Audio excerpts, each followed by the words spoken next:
पश्यन्नात्मनि मायया बहिरिवोद्भूतं यथा निद्रया यः साक्षात् कुरुते प्रबोधसमये स्वात्मानमेवाद्वयं तस्मै श्रीगुरुमूर्तये नमः इदं श्रीदक्षिणामूर्तये बीजस्यान्तरिवाङ्कुरो जगदिदं प्राङ्निर्विकल्पं पुनः मायाकल्पितदेशकालकलना वैचित्र्यचित्रीकृतं मायावीव विजृम्भयत्यपि महायोगी वयस्वेच्छया तस्मै श्रीगुरुमूर्तये नमः इदं श्रीदक्षिणामूर्तये तस्मै श्रीगुरुमूर्तये नमः इदं श्रीदक्षिणामूर्तये। ॐ सहना भवतु सहनौ भुनक्तु सह वीर्यं करवावहै तेजस्विनावधीतमस्तु मा विद्विषावहै। ॐ शान्तिः शान्तिः शान्तिः। सदाशिवसमारम्भां शङ्कराचार्यमध्यमाम् अस्मदाचार्यपर्यन्तां वन्दे गुरुपरम्पराम्। ओम 91 श्लोक। उपमृद्नाति चित्तं चेत् ध्यातासौ न तु तत्त्ववित् न बुद्धिं मर्दयन् द्रष्टः घटतत्त्वस्य वेदिता। પેલું બુદ્ધિ મર્દયન છે એને બદલે બુદ્ધિમ મર્દયન. બંને આમ તો રીડિંગ બરાબર છે, ચાલશે. ન બુદ્ધિમ મર્દયન એટલો સે ચેન્જ કરી દેજો. એટલે આ ઇમ્પોર્ટન્ટ પોર્શન ચાલી રહ્યો છે જેમાં વિદ્યારણ્ય સ્વામીજી નિર્ગુણ બ્રહ્મ ઉપાસક અને નિર્ગુણ બ્રહ્મ જ્ઞાની જે છે બંને વચ્ચેનો ભેદ સ્પષ્ટ કરી રહ્યા છે. એમાં ઉપાસકની વાત જે છે 86મા શ્લોક સુધી કરી અને 87મા શ્લોકથી જ્ઞાનીની વાત કરે છે. નિર્ગુણ બ્રહ્મના જ્ઞાની વિશે વાત કરે છે. નિર્ગુણ બ્રહ્મનો ઉપાસક જે છે એને માટે વાસ્તવમાં અહમ બ્રહ્માસ્મી એ સત્ય વસ્તુ નથી, અને માટે અહમ બ્રહ્માસ્મી એવી વૃત્તિની આવૃત્તિ કરી. બહુ સુંદર વસ્તુ છે આ તો. એ જ્ઞાન પ્રાપ્ત ન થતું હોય, પ્રશ્ન રહેતો હોય સતત મનની અંદર કે આ કેમ જ્ઞાન ટકતું નથી અથવા પ્રાપ્ત થતું નથી અથવા કેમ આની અંદર કન્વિક્શન નથી આવતું. તો આ શ્રેષ્ઠ ઉપાય આ વિદ્યારણ્ય સ્વામી બતાવી રહ્યા છે કે આને અહમ બ્રહ્માસ્મી વૃત્તિની આવૃત્તિ કર્યા કરો બસ. અને એના માટે કોઈ જગ્યાએ બેસવાની જરૂર ક્યાં છે? એટલે તમે જ કામ કરતા હોવ વગેરે અને એમાં આ પ્રકારે તમારી જાતને યાદ કરાવતા રહો કે હું બ્રહ્મ છું, નિર્ગુણ બ્રહ્મ છું વગેરે. એ વસ્તુ ભલે અત્યારે તમને સત્ય નથી, સત્ય જ છે, ઇટ્સ અ ફેક્ટ, પણ તમને એ તમારા માટે સત્ય નથી.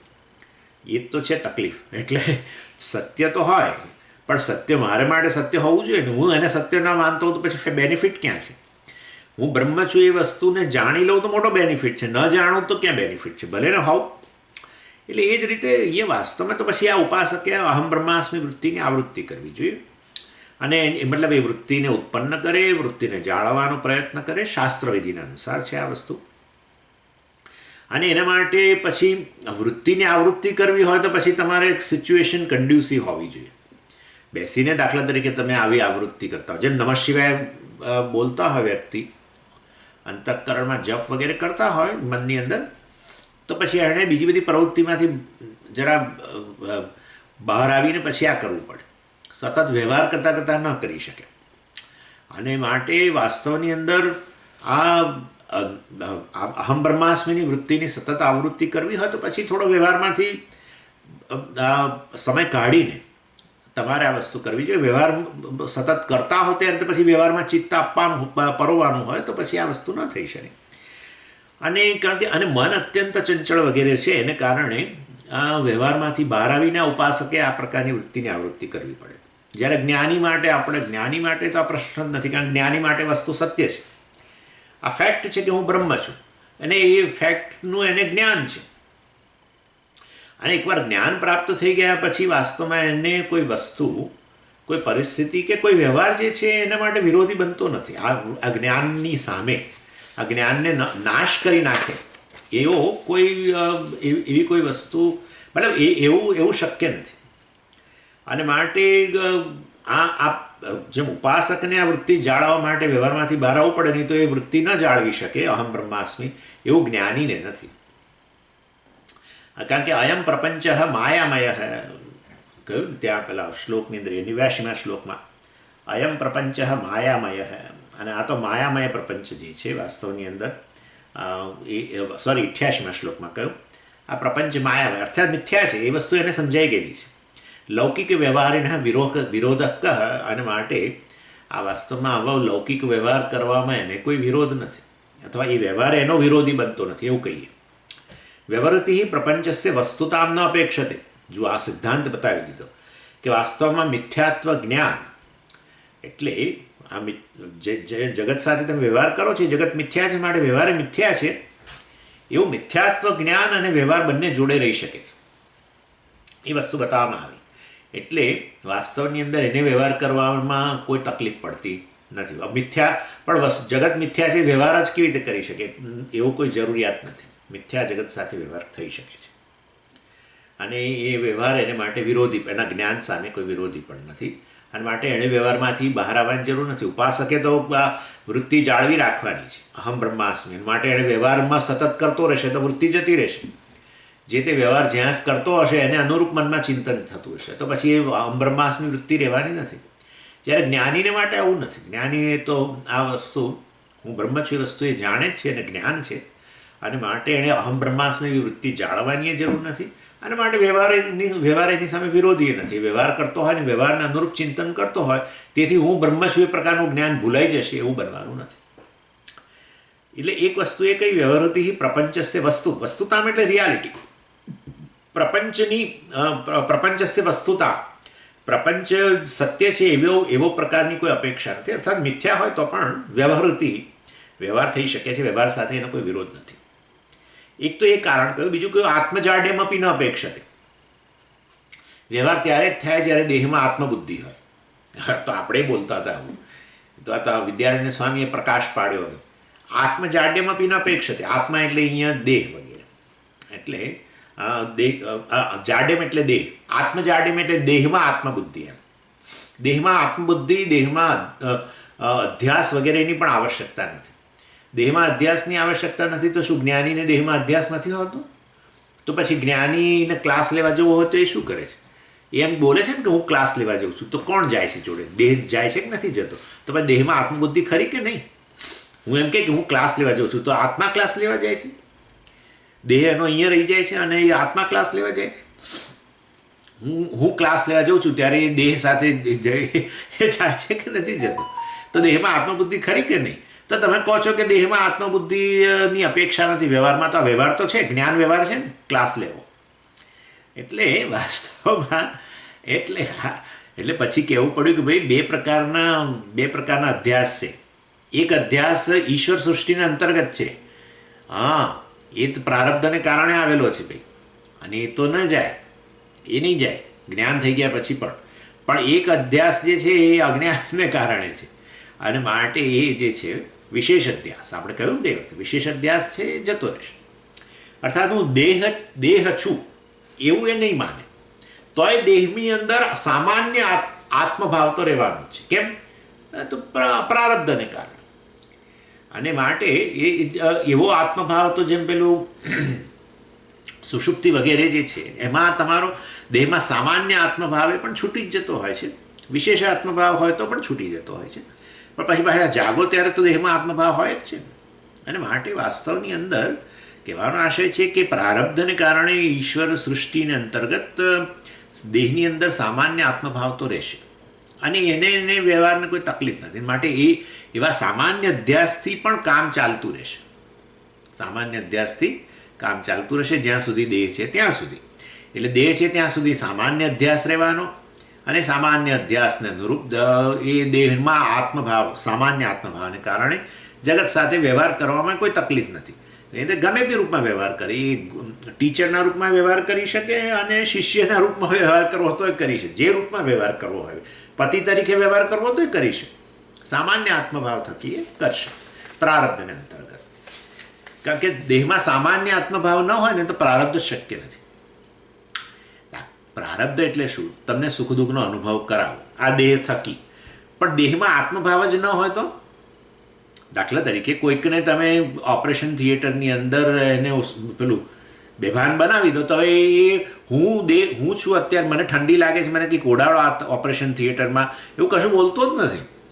ભયંકર ચિલ્ડ એટમોસ્ફિયર હોય છે તો કશું બોલતો નથી, કે ગરમી હોય તો એ બોલતો નથી. અને એને બધો શું આપણે બધા અસ્ત્રો શસ્ત્રોથી એ લોકો ચીરતા હોય બિચારાને, અરે મને બહુ પીડા થાય છે, કશું બોલતો નથી.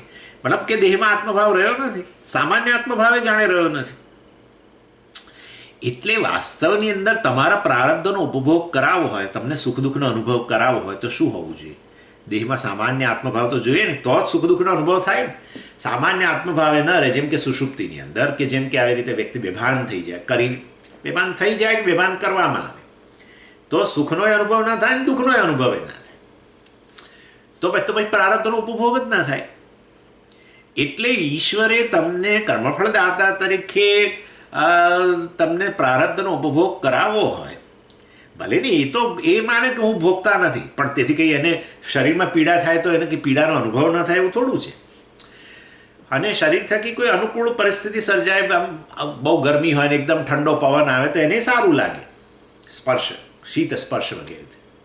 એટલે મતલબ કે કહેવાનો આશય, ભલે પોતાને ભોગતા ન માનતો હોય, પરંતુ સુખ દુઃખનો અનુભવ શરીર થકી કરાવવો હોય તો દેહમાં એનો સામાન્ય આત્મભાવ તો ચાલુ રાખવો જ જોઈએ. એટલે તો કહીએ છીએ કે આપણે વ્યક્તિ સૂઈ જાય ત્યારે કોઈ પ્રારબ્ધનો ઉપભોગ થતો નથી, સસ્પેન્ડ થઈ જાય પ્રારબ્ધ, ટાઈમ બી એટલો સમય પૂરતો. એટલે સુખનો અનુભવ ન થાય, દુઃખનો અનુભવ ન થાય.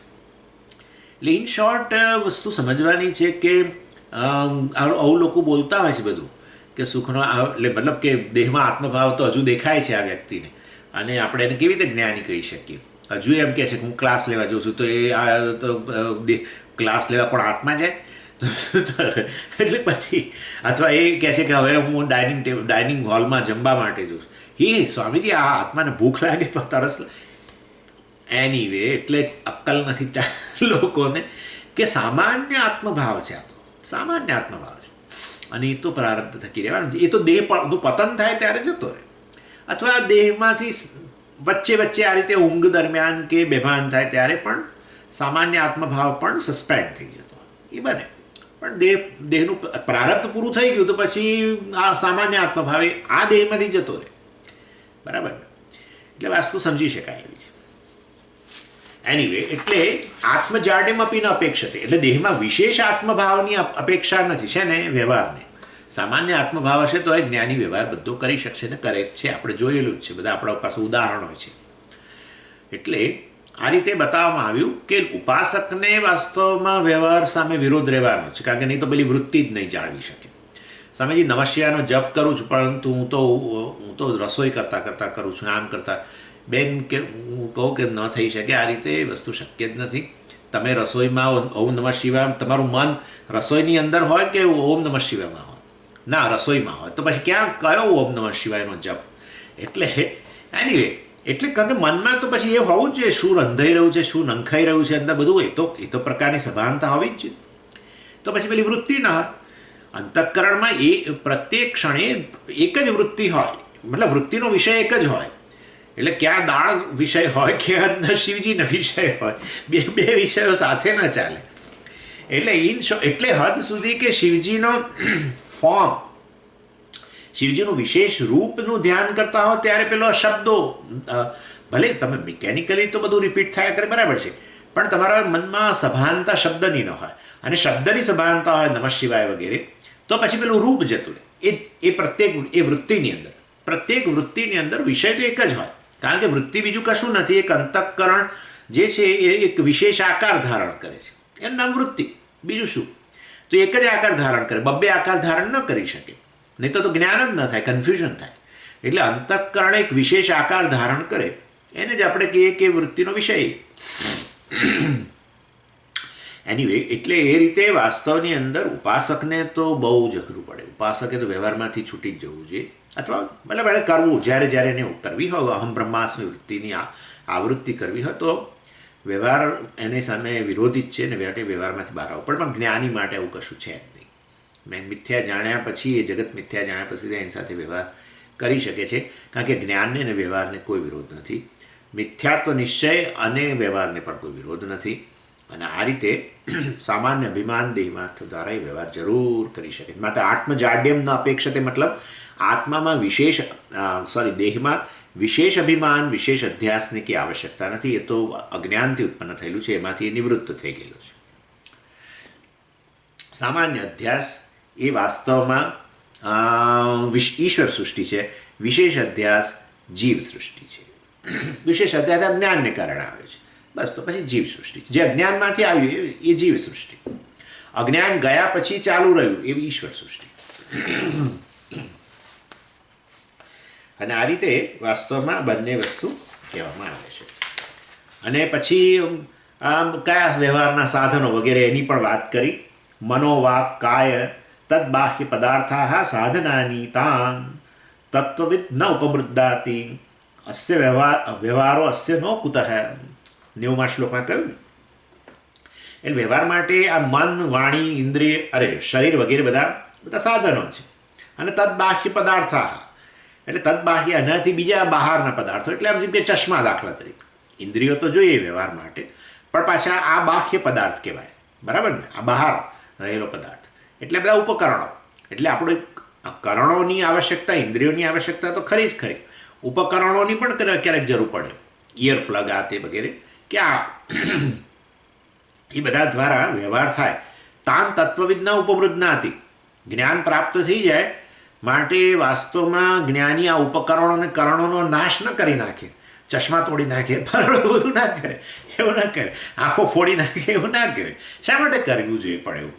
તો પણ બધું મિથ્યા થઈ ગયું ને. અને ભાઈ પણ મિથ્યા થયું એટલે આ બધું સત્ય છે, આ બધું જ આત્મા છે, આ બધું હું છું, એવા પ્રકારના ખ્યાલમાંથી મુક્ત થયો છે. પછી આ બધું તો ચાલુ જ રહે ને. આ બધી તમારી સૃષ્ટિ નથી, એ તો ઈશ્વર સૃષ્ટિ છે. હા, એ તો તમે પ્રભુ અજ્ઞાનને કારણે આ બધામાં આત્મભાવ કર્યો હતો, તમે નક્કી કર્યું તો આ બધું હું જ છું. પણ વાસ્તવમાં એ અજ્ઞાનની ઉપજ હતી સાહેબ. અને માટે અજ્ઞાન ગયું, માટે હવે એ બાકી રહી ગયું બધું ઈશ્વર સૃષ્ટિ છે. શું બાકી રહી ગયું? બધું બાકી રહી ગયું, બધું બાકી રહી ગયું. કશું તારું હતું જ નહીં ભાઈ. એ તો ખાલી અજ્ઞાનને કારણે કે આ દેહ, મન, બુદ્ધિને અહમ અહમ અહમ કરીને ફર્યા કરતો હતો. વાસ્તવની અંદર ખરેખર આ તારું હતું જ નહીં. આ બધું ઈશ્વર સૃષ્ટિ છે. અને માટે તસ્માદ વા એ તસ્માદ આત્મન આકાશ સંભૂત આકાશાદ વાયો અગ્નિ અગ્નિ આપ અદ્ય પૃથ્વી પૃથિવ્યામ ઔષધય ઔષધિભ્યો અન્નમ અન્નાત પુરુષ. અન્નમાંથી આવેલું છે ને, એ અન્નમાંથી આવ્યું, પેલામાંથી આવ્યું, છેવટે બધું બ્રહ્મમાંથી, આત્મા, અર્થાત ઇન શોર્ટ પરમાત્મામાંથી આવ્યું. અને માટે ઈશ્વર સૃષ્ટિને નાશ ન કરી શકે અને કરે પણ નહીં. અજ્ઞાનને કારણે આ બધામાં આત્મભાવ જે હતો, સત્યત્વ ભાવ હતો, એમાંથી મુક્ત બની ગયો. બસ સાયલન્ટલી એણે એમાંથી આત્મબુદ્ધિ, સત્યત્વ બુદ્ધિ લઈ લીધી. આટલું. અને માટે કરણો બધા એમના એમ છે અકબંધ, અને એ કરણો થકી વ્યવહાર પણ બધો અકબંધ છે.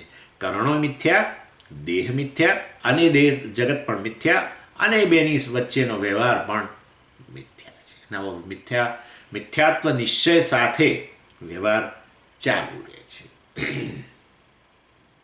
અને એમાં બધું ઓર્ડર પ્રમાણે જ ચાલે છે, કારણ કે એ ઓર્ડર ઈશ્વર છે, ઓર્ડર જીવ નથી. ઈશ્વરાઇઝ ઓર્ડર. એટલે એને ભૂખ લાગે તો પછી એ પથ્થર ખાઈ લે, એવું કશું ના કરે. એ ભૂખ લાગે તો એ અન્ન જ ખાય, તરસ લાગે તો જળ પીએ, વગેરે વગેરે વગેરે. અને લો એન્ડ ઓર્ડર બધું જે છે ચાલુ રહે છે, કારણ કે ઈશ્વર સૃષ્ટિ ચાલુ રહે છે. અને માટે વાસ્તવની અંદર એટલે આ બધું, એટલે આ એક બીજો પ્રશ્ન છે પાછો, કે ભાઈ જગત સાથે વ્યવહાર કરે છે પણ બધું છે ઓર્ડરલી, કેવી રીતે વ્યવહાર થાય? જગત પહેલું તો તમે સ્વામીજી એ કહો કે આ જગત આટલું બધું ઓર્ડરલી નિયમપૂર્વક ચાલે છે, એને તમે કેવી રીતે મિથ્યા કહી શકો? ભાઈ જે નિયમપૂર્વક ચાલે છે ને એ જ મિથ્યા છે, કારણ કે પહેલાંમાં તો કોઈ નિયમ જ નથી. નિયમ અને અનિયમ બધાથી પર છે એ વસ્તુ તો. અને નિયમ અનિયમ તો વ્યવહારના અંતર્ગત છે, એ તો વ્યવહારિક વસ્તુ છે. લોઝ આ વ્યવહારિક વસ્તુ છે બધી. એટલે એની વેટ પણ આવું આ પણ આપણા મનમાં ખ્યાલ હોય છે કે ભાઈ વાસ્તવમાં બધું આટલું જડ બેસાલક નિયમપૂર્વક અણુ પરમાણુ બધું વ્યવસ્થિત ચાલતું હોય ને તમે એને મિથ્યા કીધું. અરે ભાઈ એ જ મિથ્યા છે. એમ વાત છે.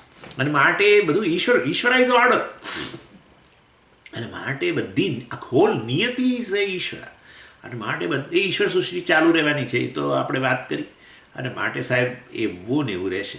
ખાલી જે આ બધો અધ્યારોપ કર્યો હતો કે આ જગત છે અને આ હું છું અને ઈશ્વર પાછો કે ત્રીજી જગ્યાએ બેઠેલો છે, આ બધો જે પ્રકારનો વિશેષ ખ્યાલ હતો જે અજ્ઞાનમાંથી ઉત્પન્ન થયેલો, એ બધામાંથી મુક્ત બની ગયો છે. હવે આ બધું ઈશ્વર છે એમ બોલે છે અથવા આ બધું હું છું એવું એ બોલે છે, ચાલે.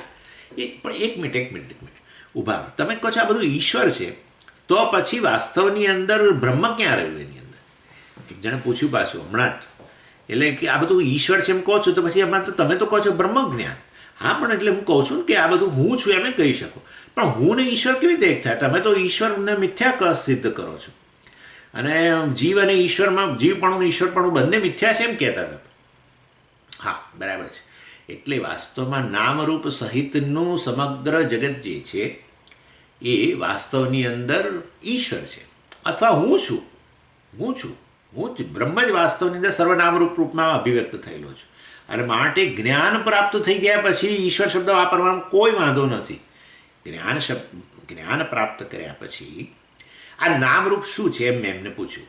આ નામરૂપ શું છે? ચાલો, તમે કહો છો હું બ્રહ્મ છું, બરાબર છે, અને આ બધું ઈશ્વર છે, એ જુદું, એ બંનેને જુદા ગણવા જોઈએ. વાંધો નહીં, જુદા ગણવા જોઈએ, પરંતુ જે નામરૂપ છે એ ખરેખર સત્ય વસ્તુ છે કે પછી એ બ્રહ્મ જ છે? બધું એ કહે છે બ્રહ્મ જ છે, બસ. તો હોય પણ સ્વામીજી એ બધું તો માયામાંથી આવેલું છે. હા, પણ માયાનું અધિષ્ઠાન કોણ છે? તમે છો કે ઈશ્વર છે? માયાનું અધિષ્ઠાન બ્રહ્મ છે, તો તમે બ્રહ્મ નથી. અને માટે વાસ્તવની અંદર જ્ઞાન પ્રાપ્ત થઈ ગયા પછી આવો ભેદ નથી રહેતો. જ્ઞાન પ્રાપ્ત થઈ ગયા પછી વાસ્તવમાં તમે એમ કહો કે આ માયાનું અધિષ્ઠાન હું છું, અને આ મારી માયામાંથી સમગ્ર જગત ઉત્પન્ન થયેલું છે, અને વાસ્તવમાં એ સર્વમાં રહેલું ચેતન હું છું કે સર્વમાં રહેલું અસ્તિત્વ સચ્ચિત સર્વ કાંઈ હું છું. માટે સર્વનામરૂપ મિથ્યા છે, સર્વનામરૂપનું સાર તત્વ હું છું, એવું તમે કહો તો પણ વાંધો નથી. આ બધું ઈશ્વર છે એમ જ્યારે કહો, આ બધું એટલે તેમાં તમારી ગણતરી કરો છો કે નથી કરતા? મેં પૂછ્યું એમને, મેં કહું તમારી ગણતરી કરો છો? તો કે ના. તો પછી મેં કહું ક્યાં જ્ઞાનનો પ્રશ્ન ક્યાં ઊભો થાય છે?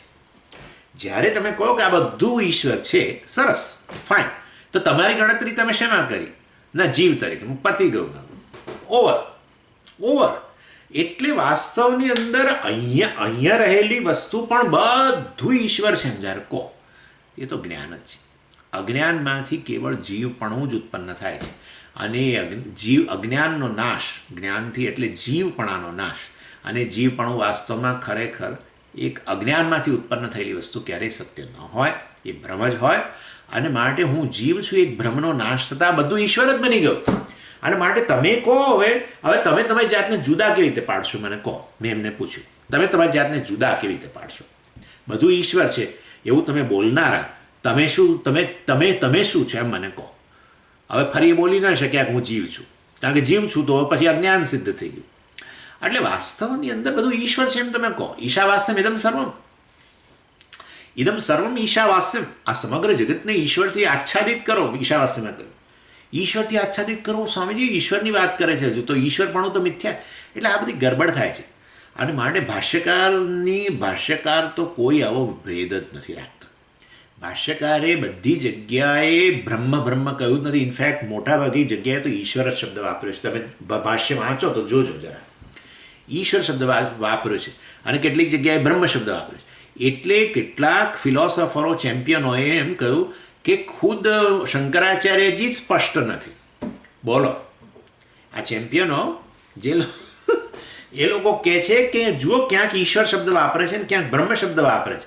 માટે he is not clear about whole thing. અક્કલ વગરની વાતો છે. જે છે ઈશ્વર જ છે, જે છે ઈશ્વર છે. તમે ભેદ ઉત્પન્ન કરો છો એ અજ્ઞાનમાંથી ઉત્પન્ન થયેલો છે. આવો ખરેખર કોઈ ભેદ છે નહીં. જે કંઈ નામરૂપ સહિત જે કંઈ છે, અને એ અભિવ્યક્ત થયેલું ચૈતન્ય પણ વાસ્તવમાં એ ઈશ્વર છે. અને માટે નામરૂપ સહિતનું ચૈતન્યને ઈશ્વર કહો. ના, મારે નામરૂપ તો તમે મિથ્યા કહો છો, હું તો બધાનું સાર તત્વ જોઉં. હા, તો બ્રહ્મ કહો, વાંધો નહીં. ઇન શોર્ટ કહેવાનો આશય, નામરૂપને કાઢવાની પછી તો જરૂર નથી, કારણ કે મિથ્યા સિદ્ધ થઈ ગયેલી વસ્તુ જે છે એ કદી જવાની નથી ને જવાની જરૂરી નથી. સાયલન્ટલી સત્યત્વ બુદ્ધિ દૂર કરવી, જીવત્વ બુદ્ધિ દૂર કરવી, individual, I am an individual, એ પ્રકારનો એક ભ્રમ, બસ એની નિવૃત્તિ કરવી. બાકી બધું પછી એ જ્ઞાની સમગ્ર જગતની અંદર આ શરીર, મન, બુદ્ધિ અને ઇનફેક્ટ એના વિચારોથી માંડીને બધું ઓલ ઇમોશન. એટલા માટે એને છે ને જ્ઞાન પ્રાપ્ત થઈ ગયા પછી કશાનો વિરોધ જ નથી, કોઈ વસ્તુનો વિરોધ નથી. ઇનફેક્ટ ઈશ્વર ધ્યાન પૂજ્ય સ્વામીજી કરાવતા ત્યારે આ જ કરાવતા. કોઈ પ્રકારનો મનમાં વૃત્તિ ઉત્પન્ન થાય એનો વિરોધ નથી. સ્વામીજી મારે તો અત્યારે આ વૃત્તિ ઉત્પન્ન થાય, કેવી રીતે કાઢું? એનો અર્થ કે મન સાથે તમારું તાદાત્મ્ય થઈ ગયું છે, તમને એને કારણે સંસાર લાગે છે. આ બધું અજ્ઞાન છે. અરે ભય વૃત્તિ ઉત્પન્ન થાય તો એ ઈશ્વર સૃષ્ટિને અંતર્ગત માને કદાચ. આવું જૂના સંસ્કારોને કારણે ભયવૃત્તિ આવે તો પણ એને માટે ઈશ્વર. કંઈ પણ વૃત્તિ ઉત્પન્ન થાય ઈશ્વર માટે. એ કોઈ મિથ્યા વસ્તુમાંથી શા માટે કાઢવું? મિથ્યામાંથી મિથ્યા સમજાઈ ગયું પછી એમાંથી કશું કાઢવાની કે ઉમેરવાની જરૂર શું છે? કાઢવું ઉમેરવાથી કંઈ ફેર પડતો લાગતો હોય તો પછી મિથ્યા ક્યાં છે? કાઢવું ને ઉમેરવાથી કે સબટ્રેક્ટ કરવું ને એડ કરવાથી તમને ફેર લાગતો હોય તો પછી મિથ્યા છે જ નહીં. મિથ્યામાં કશું ઉમેરો તોય મિથ્યા રહેવાનું છે, મિથ્યામાંથી કશું બાદ કરો તો મિથ્યા રહેવાનું છે. આ એક બહુ જ મોટી વસ્તુ છે આ ઇનફેક્ટ, કે જ્ઞાનીનું દર્શન શું છે એકચ્યુઅલી. જ્ઞાનીનું દર્શન છે આ બધું ઈશ્વર છે, અથવા જ્ઞાનીનું દર્શન છે વાસ્તવમાં આ બધું હું છું. ઈશ્વર સાથે પૂર્ણ ઐક્ય છે. ઈશ્વર સાથે ઐક્ય કહો, બ્રહ્મ સાથે ઐક્ય કહો, કોઈ તકલીફ નથી. એમ કે આ સમગ્ર જગત મારી માયામાંથી ઉત્પન્ન થયેલું છે એમ કે ત્યારે હું સ્વામીજી મારી માયા નહીં, એ તો આ તો ઈશ્વરની માયા કહેવાય. અરે સાહેબ, આ બ્રહ્મ જ અધિષ્ઠાન છે માયાનું, અને તમે મારી અને ઈશ્વરને ભેદ પાડો છો. ઈશ્વરની માયા મારી માયા નહીં, તો તમે તમારી જાતને શું માનો છો? બ્રહ્મ માનો છો કે જીવ માનો છો? વિચારમાં પડી ગયા ભાઈ. કારણ કે એમ કે જીવ, તો પછી તો હવે ક્યાં બધું જ્ઞાનનો ક્યાં પ્રશ્ન ઊભો થાય છે? તમે કહો કે હું બ્રહ્મ છું, તો પછી માયા ક્યાં જુદું રહી?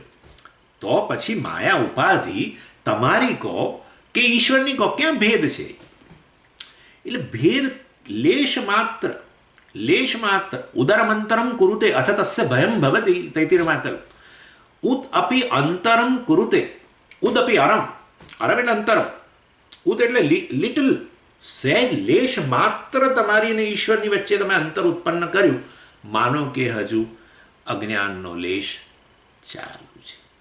અજ્ઞાન હજુ પણ છે. અને માટે સમગ્ર જગત આ દેહ, મન, બુદ્ધિ સહિત અને આ ચૈતન્ય સહિત બધું ઈશ્વર છે એમ કહો કે આ બધું હું છું એમ કહો, એક જ વસ્તુ છે, કોઈ ભેદ નહીં. લેશ માત્ર ઈશ્વર સાથેનો ભેદ રહ્યો તો વાસ્તવમાં, એટલે એ લોકો જીવ બ્રહ્મ ઐક્ય બોલે છે અને જીવેશ્વર ઐક્ય બોલે છે. આ તમે સાંભળેલા જ શબ્દો છે, જીવ ઈશ્વર ઐક્ય અને જીવ બ્રહ્મ ઐક્ય.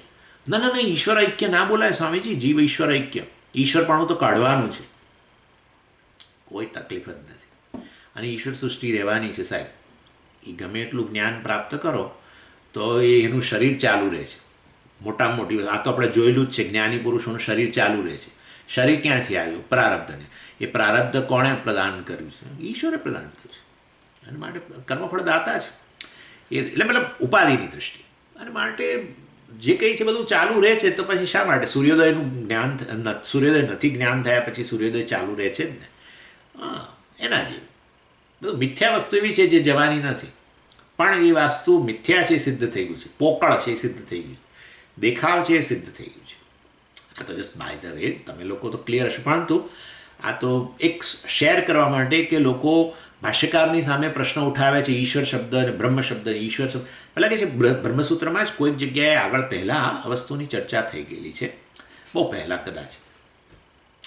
એટલે જીવ ઈશ્વર ઐક્ય કહો તો પણ બરાબર છે. કેટલીક જગ્યાએ તમે જીવ ઈશ્વર ઐક્ય સાંભળશો, કેટલીક જગ્યાએ જીવ બ્રહ્મ ઐક્ય સાંભળશો. કારણ કે જ્ઞાન પ્રાપ્ત કર્યા પછી વાસ્તવની અંદર તમારી ને ઈશ્વરની વચ્ચે કોઈ ભેદ રહેતો નથી. ભેદ ઉત્પન્ન કરનાર અજ્ઞાન છે. અજ્ઞાનને કારણે જીવપણું આવ્યું. આ જીવપણું કહો તો તમે તમારી જાતને સર્જન કહો કે ઈશ્વરે આપણને સર્જ્યા, ઈશ્વરને તમારાથી ભિન્ન માનો. તાન તત્વવિદ ન ઉપમૃદ્ધાતી. જ્ઞાની જે છે વાસ્તવની અંદર આ કોઈ પણ વસ્તુનો નાશ કરતો નથી, કરી પણ શકે પણ નહીં. અને વાસ્તવમાં બધી જ વસ્તુઓ ખાલી સાયલન્ટલી એણે બધામાંથી રિયાલિટી કાઢી લીધેલી છે. એટલે જગતનો અનુભવ વગેરે પ્રતીતિ જેને આપણે કહીએ છીએ, જ્ઞાની માટે સમગ્ર જગત પ્રતીતિ બની ગઈ છે. જેમ તમારા માટે વિજ્ઞાન થકી તમે જ્ઞાન પ્રાપ્ત કર્યા પછી હવે સૂર્યોદય તમારા માટે હજુ છે ખરો, પણ હવે તમે કહો છો પ્રતીતિ છે, સત્ય ઘટના નથી, ખરેખર સૂર્યનો ઉદય થતો નથી. એવી રીતે જગત જ્ઞાની માટે પણ એણે ઉપનિષદ વગેરે અને આચાર્યની મદદથી જ્ઞાન પ્રાપ્ત કરીને મિથ્યા સિદ્ધ કર્યા પછી જગતની પ્રતીતિ, વ્યવહારની પ્રતીતિ ચાલુ રહે છે. ને એમાં લો અને ઓર્ડર જે પણ છે ઈશ્વર સૃષ્ટિને અંતર્ગત છે, જગતના નિયમોને અંતર્ગત છે, એ બધું એવું ને એવું ચાલુ રહે છે. અને માટે અસ્ય વ્યવહાર કુતઃ ન ભવતિ, બોલો વિદ્યારણ્ય સ્વામી કહે છે. પછી એને કોણ એને રોકી શકે? વ્યવહાર સામે કોઈ ન રોકી શકે. તમે સૂર્યોદય નથી જાણ્યા પછી રોજ સવારે કેમ વહેલા ઉઠો છો? ના, મારે તો ઉઠવું, મારે સંધ્યાવંદન કરવાનું છે, ગાયત્રી જપ કરવાના છે, એટલે મારે સૂર્યોદય પહેલાં ઉઠવું જોઈએ. એટલે પણ શા માટે ઉઠવું જોઈએ? સૂર્યોદય તો છે નહીં. ના, તો હું તો ઉઠીશ. પછી તો તમને એ બધો વ્યવહાર કરવામાં, ધાર્મિક પ્રવૃત્તિ કરવામાં કોઈ તકલીફ ન પડતી હોય જાણ્યા પછી કે ખરેખર સૂર્યોદય નથી, તો પછી વાસ્તવમાં બીજું આ જ્ઞાનીને આ જગત સામે મિથ્યા સિદ્ધ કર્યા પછી એને શા માટે વ્યવહાર ન કરી શકે? કરી જ શકે, જેવો વ્યવહાર કરવો એ કરી શકે, એના વર્ણ આશ્રમને અનુરૂપ જેવો. એટલે કુતઃ ન ભવતી આક્ષેપ છે. એટલે કેવી રીતે કરી શકે? મતલબ અસ્ય વ્યવહાર કુતઃ ન ભવતી, એટલે વાસ્તવની અંદર વ્યવહાર એ કેવી રીતે ન કરી શકે? વ્યવહાર જરૂર કરી શકે એમ કહેવાનો આશય છે, આક્ષેપ. બીજા કોઈ આન્સરની અહીંયા અપેક્ષા નથી. ચાલો હવે અડધો કલાક એની અંદર ચર્ચા થઈ. આ 91મા શ્લોકમાં આપણે જોઈએ, અહીંયાથી આપણે બાકી રહ્યું.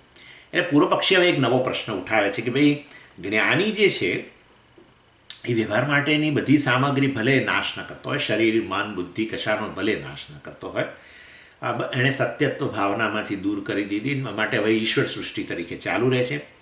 હું દેહ છું વગેરે એ જીવ સૃષ્ટિ છે. આ દેહ, મન, બુદ્ધિ સર્વ કાંઈ ઈશ્વર છે, એ વાસ્તવમાં જ્ઞાન છે, મિથ્યા પણ જ્ઞાન છે. અને માટે વાસ્તવની અંદર આ મિથ્યા શરીર, મિથ્યા ઉપકરણો આ બધું ચાલુ રહે છે. પણ પૂર્વ પક્ષી કહે છે કે તોય ભલે ને, તો પણ એણે અહમ બ્રહ્માસ્મી વૃત્તિ જે છે તો એણે જાળવવી જોઈએ. આ જ્ઞાનીએ વ્યવહારમાંથી બહાર કેમ ન નીકળી જવું જોઈએ? મિથ્યા જાણ્યા પછી વ્યવહાર શા માટે ચાલુ રાખવો જોઈએ? એ બધામાંથી બહાર નીકળીને અહમ બ્રહ્માસ્મી વૃત્તિ જાળવવાનો પ્રયત્ન એણે કેમ ન કરવો જોઈએ એમ પૂછે છે. ભલે ને મન મિથ્યા હોય, પણ એવા મિથ્યા મનની અંદર મિથ્યા વૃત્તિ જાળવવામાં એની તકલીફ કેમ છે? તમે એના માટે કેમ ના પાડ કરો છો? એ પ્રશ્ન કરે છે. એટલે વાસ્તવની અંદર મન મિથ્યા છે, શરીર મિથ્યા છે, વૃત્તિ મિથ્યા છે, અહમ બ્રહ્માસ્મી વૃત્તિ એ મિથ્યા છે, પરંતુ એ જ્ઞાન વૃત્તિ તો છે ને. તો પછી એ જ્ઞાન વૃત્તિ જાળવવાનો પ્રયત્ન કેમ નથી કરતો? અને બીજો બધો વ્યવહાર કરે છે જેમાં કશું આ મિથ્યા જગતમાં વ્યવહાર કરીને મળવાનું શું છે, તો એવો બધો વ્યવહાર કેમ ચાલુ રાખે છે? આવો પ્રશ્ન ઉઠાવે. ચિત્તમ ઉપમૃદનાતિ, ચિત્તમ અંતઃકરણ જે છે ઉપમૃદનાતિ, એને એમાંથી એને બહાર નીકળી જવું જોઈએ. નાશ કરવો જેવું આપણે નહીં કે આમ તો ઉપમૃદનાતિ એટલે નાશ કરવો, પરંતુ નાશ નહીં, પરંતુ એણે વ્યવહારમાંથી બહાર આવી જવું, પોતાનું મનને રિસ્ટ્રેઇન કરી દેવું જોઈએ. આ બધું કારણ કે હવે બહાર બધું મિથ્યા છે, પછી શા માટે એમાં ચાલુ રહ્યું? એના કરતાં મનની અંદર સતત અહમ બ્રહ્માસ્મી એવી વૃત્તિ જાળવી રાખવામાં શું તકલીફ કેમ છે? તમે શા માટે એવું કહો છો કે હવે એણે તો એવું જાળવવાની જરૂર નથી જ્ઞાનીએ? તો વિદ્યારણ્ય સ્વામી કહે છે, ઇતિ ચેત, જો તમે અમને આવો પ્રશ્ન કરતા હો તો અસૌ ધ્યાતા ભવતી, અસૌ ધ્યાતા ન જ્ઞાની ન તું તત્વવિદ એમ કહે છે. આ તો પછી ઉપાસક બની ગયો. તમારે વૃત્તિ જાળવી રાખવી હોય, વૃત્તિ જાળવવાની જરૂર એટલે પડે છે કારણ કે એને માટે વસ્તુ સત્ય નથી, અને માટે એણે વૃત્તિ જાળવી પડે છે. તો ઉપાસક માટે છે, એ નિર્ગુણ બ્રહ્મના ઉપાસકે આ બધું જાળવવાની જરૂર પડે. જેણે એકવાર જ્ઞાન ઉત્પન્ન થઈ ગયું છે એણે વૃત્તિ જાળવવાની કોઈ જરૂર રહેતી નથી. એટલે તમે ABCD શીખ્યા છો 40, 50, 60 વર્ષ પહેલાં, અને હવે પંચદશીનો ક્લાસ ભરો છો, તો પંચદશીના ક્લાસ ભરતી વખતે તો હવે પંચદશીની વૃત્તિઓ મનમાં આવશે, તો પેલી ABCD વૃત્તિ તો જતી રહેવાની છે. તો એ જાળવવા માટે પ્રયત્ન કરો છો. એ પ્રયત્ન કરતા હોત આ બરાડા પાડીને ટીચર બોલે બિચારા, એનો શું અર્થ શું? કારણ કે પેલા ભાઈના મનમાં તો પેલી વૃત્તિ ચાલે, મારે જાળવવી પડશે, નહીં તો જતું રહેશે ABCDનું જ્ઞાન. એવું થતું હોય. અને 60 વર્ષ પાછું, અત્યારે આ ક્ષણની વાત નથી, તો આપણે તો શીખ્યા હતા બાળ મંદિરમાં. ABCDEFG વગેરે. તો ત્યાંથી માંડીને અત્યાર સુધી તમે બધું ભૂલી ગયા અને બીજું બધું હજારો પ્રકારના વ્યવહાર કર્યા. ABCD ત્યાર પછી બધું ક્યાંનું ક્યાં નીકળી ગયું. તો અત્યારે હું તમને પૂછું, બોલો હવે ABCD બોલો, તો પટ પટ પટ પટ પટ પટ કેવી રીતે આવે છે બધું બહાર? એટલે વાસ્તવની અંદર કહેવાનો આશય જે છે, એકવાર જ્ઞાન ઉત્પન્ન થયા પછી વૃત્તિ જાળવવાની કોઈ આવશ્યકતા રહેતી નહીં.